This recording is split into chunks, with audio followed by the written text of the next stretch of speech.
in Kimberlin Coaching, where we help women recover from and flourish after stress and trauma. I'm so glad to be with you here today. I'm so glad to be sharing with you. I hope you're having a great Father's Day. I hope that this day is good for you, whether it's a happy day or whether it's a hard day. So we have been talking about stress. We've been talking about stress and trauma, how to reduce our stress. Remember, we talked about trauma is actually what happens to our bodies under stress. It could be a great, terrible, traumatic event, or it could just be prolonged daily negativity, critical stress on a daily basis creates trauma in our body because of all the chemicals and the hormones that our brain floods into our bodies. If you remember that, if you have missed my previous videos, you can go to my website, KimberlinCoaching.com, click on the Springboard tab, and you can watch them all. There are videos on trauma. There's also some on change. All of these have to do with the brain, which I find so fascinating. So we're continuing our series about stress. Hang on, let me share my screen with you.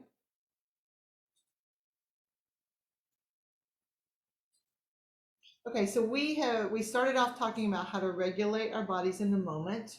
Remember, when we get triggered, when we're stressed, breathing helps a lot, moving our bodies, different kind of things like that. Number 2 was eliminating stressful situations to the degree that is possible. Some stress is a good thing and helps us grow, and other stress we need to try to eliminate when we can. Those are in our past videos. Now we have been talking about how to decrease our reaction to stress, because it turns out that it's not actually the situation that is causing it stress, it's actually our reaction to the stress. So the way we've been, we've talked about several ways to decrease our reaction. And the thing that we've been working on lately are what we call the core disciplines. These are concepts that if you apply these in your life, you will go through life more powerfully. You will resonate with higher energy. You will be happier. You will feel stronger. You will become less stressed when things happen in your life. We started off with awareness. Obviously, you can't change anything if you're not aware of it. And so many times we're running on the habits, old habits that our brain picked up through the years, and we don't even realize that we're reacting in that way. And so we have to become aware first. Next, we are working on acceptance. We've talked about what acceptance is not. It's not meaning you're okay with the situation. It's not meaning that you approve of it, that you don't wish it was different, and that you expect this to last forever. Where we're going with it, we're starting off with it, is that we're just agreeing that this is what is right now, and that we're going to dig deeper into that. Today, we're going to talk about more about what it is, and then we're going to also talk about how do we know if we're not in acceptance. So again, we're going to learn what acceptance is and signs that we're not in acceptance. So the first definition we're going to start with, and actually what I'm going to do is I'm going to give you several different definitions, several different statements. Some of them may seem a little repetitive, but I'm thinking that by going through all these different ones, we can broaden our understanding, our perception of what acceptance is, and maybe this statement won't resonate with you, maybe that one will. So if some of them seem a little repetitive, they actually are. So the first definition we're going to look at is the Oxford Dictionary, which says acceptance is a willingness to tolerate a difficult situation. That is a good place to start. That's not the only kind of acceptance that we are going to eventually be talking about, but being willing to tolerate something that's difficult, that's a good start on defining acceptance. Then we actually talked about this definition earlier. Acceptance is a person's assent to the reality of a situation. Yes, this is true. Yes, this is what really is. And I'm going to recognize it, and I'm going to accept it without attempting to change it or protest it. So you might be aware and accept that this is the truth of it. But if you're still beating your head against the wall about it, you're really still trying to change it and protest it, that is not acceptance. It's awareness, but it's not acceptance. Here's one that I really like. This one is very important. Acceptance is acknowledging that it is your responsibility. You are responsible for every aspect of your life, every aspect of your pain, including even when you don't understand why. Why seems to be one of the first questions we always ask.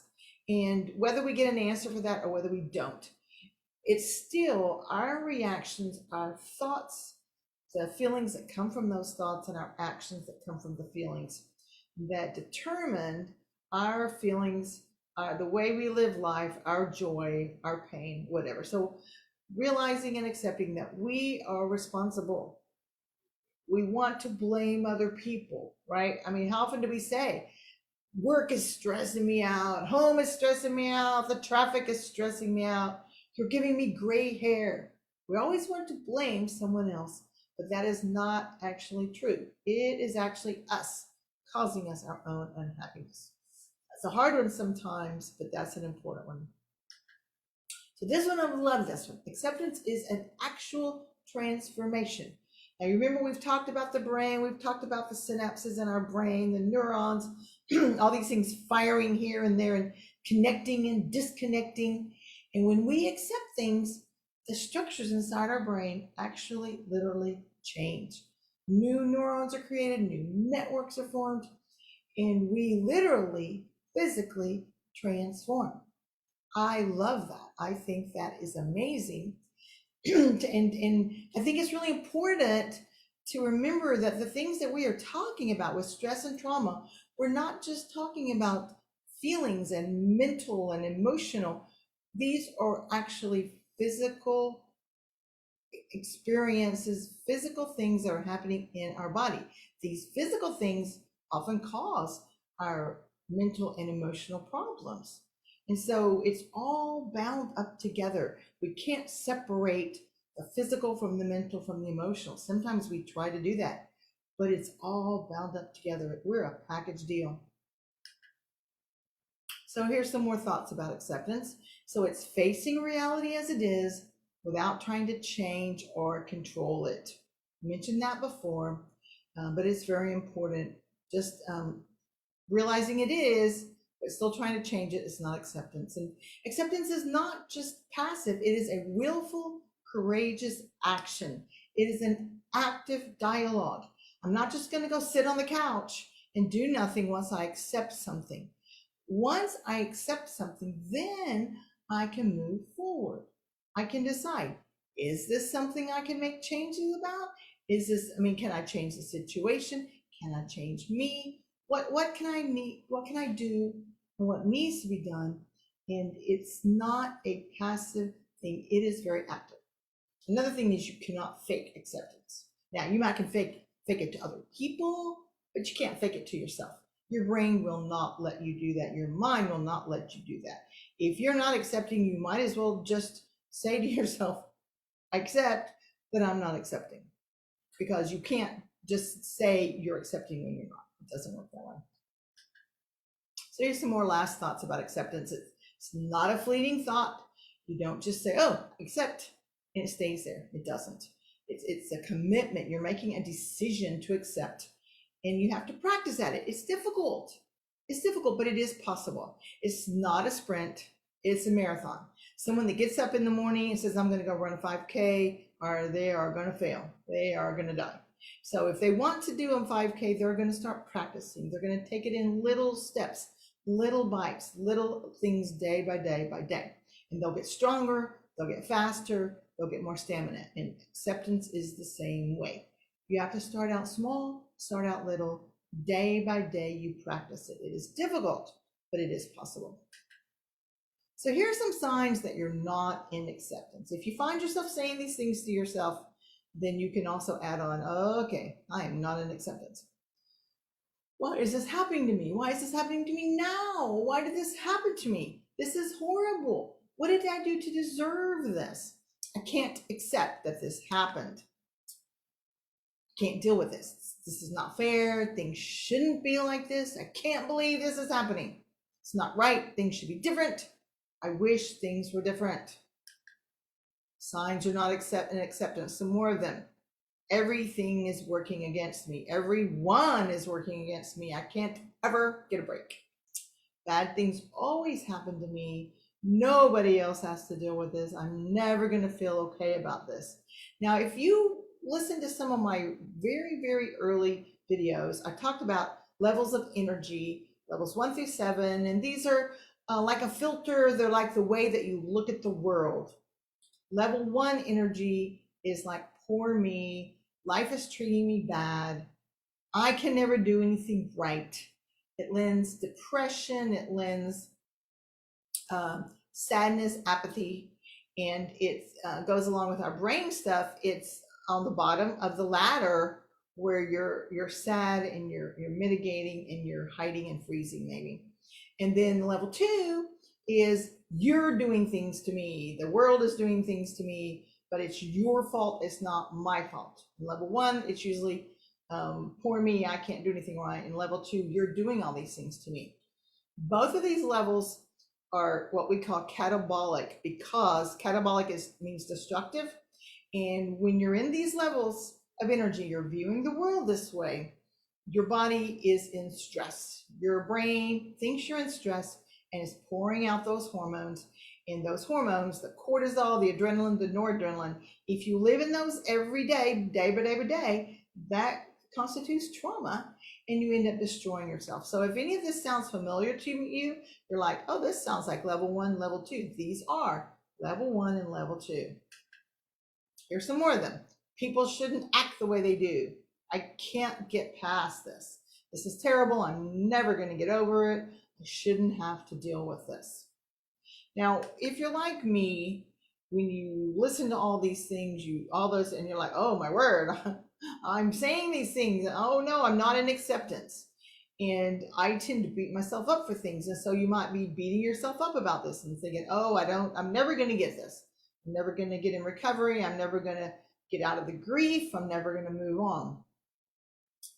Take heart. This is a process. You don't jump from A to Z immediately. And if you have ever heard of the 5 stages of grief by Elizabeth Kubler-Ross, you can Google this and learn about it. We're not going to talk about it in depth at all, but there are 5 stages. First, the denial, the anger, the bargaining, the depression, and then finally acceptance. And you will usually see this little image over here on the left, where it does the little curve, and you move through these stages. Actually, in real life, it's more like the second image where it goes all over the place. So you may move over and be in acceptance, and then you move down and you're in anger, or you are in depression and then you're acceptance. It moves around. It's not just a step-by-step thing. So there are times in your life where you just cannot be in acceptance, and that is okay.